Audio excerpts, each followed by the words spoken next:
Assalamualaikum warahmatullahi wabarakatuh. Video ini dibuat untuk memenuhi salah satu tugas dari mata kuliah Akuntansi Manajemen dengan dosen pengampu Bapak Widi Taurisandi, SE MSM. Kami dari kelompok 2 akan memaparkan materi yang berjudul Perencanaan Laba untuk Multiproduk Entity. Sebelum masuk ke pembahasan materi, saya perkenalkan terlebih dahulu anggota dari kelompok 2. Yang pertama ada Nurul Aziza dengan NIM 2161017.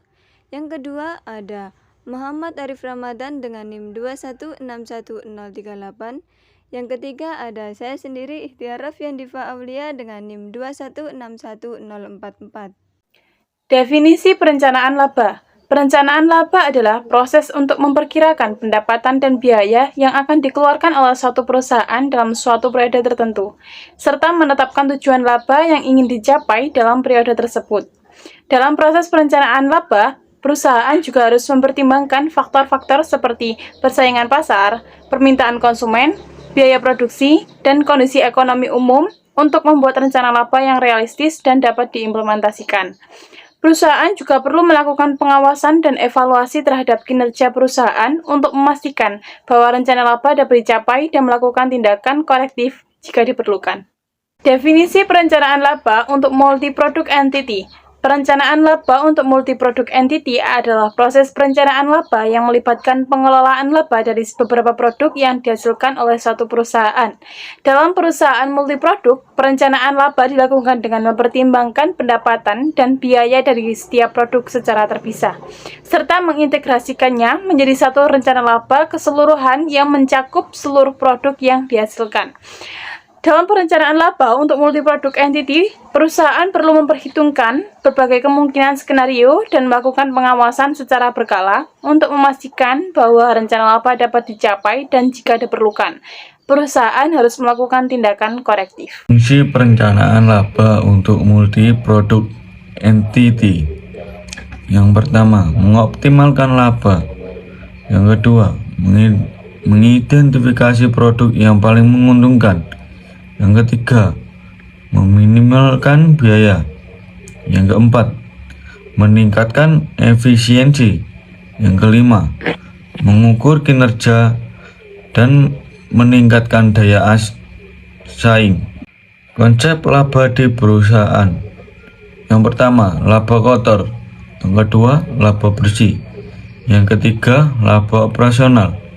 Yang keempat, margin laba.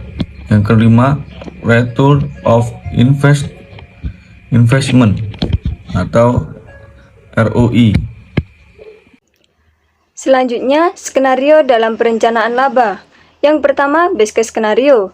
Best case skenario adalah skenario di mana perusahaan mencapai target penjualan yang tinggi dan biaya produksi rendah, sehingga laba yang dihasilkan melebihi target yang ditetapkan.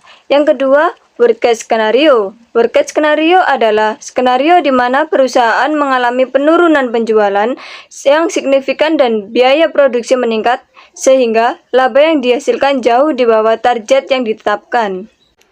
Yang ketiga, best case skenario. Best case skenario adalah skenario di mana perusahaan mencapai target penjualan dan biaya produksi sesuai dengan yang diharapkan, sehingga laba yang dihasilkan sejalan dengan target yang ditetapkan. Yang keempat, multiple skenario. Multiple skenario adalah skenario di mana perusahaan mempertimbangkan beberapa kemungkinan perubahan seperti kenaikan harga bahan baku atau perubahan permintaan pasar dan memperkirakan dampaknya pada laba. Rumus perencanaan laba untuk multiproduk entity. Yang pertama ada total pendapatan, dihitung dengan mengalihkan harga jual dengan jumlah produk, kemudian dikurangi dengan potongan harga yang diberikan kepada pelanggan. Yang kedua ada total biaya, dihitung dengan menjumlahkan biaya tetap dengan biaya variabel, dikalikan dengan jumlah produk. Setelah itu, dilakukan perhitungan laba kotor dengan mengurangi total biaya dari total pendapatan. Dan yang terakhir adalah laba bersih, dihitung dengan mengurangi biaya operasional dari laba kotor. Sekian video presentasi yang bisa kami buat, kurang lebihnya mohon maaf. Wassalamualaikum warahmatullahi wabarakatuh.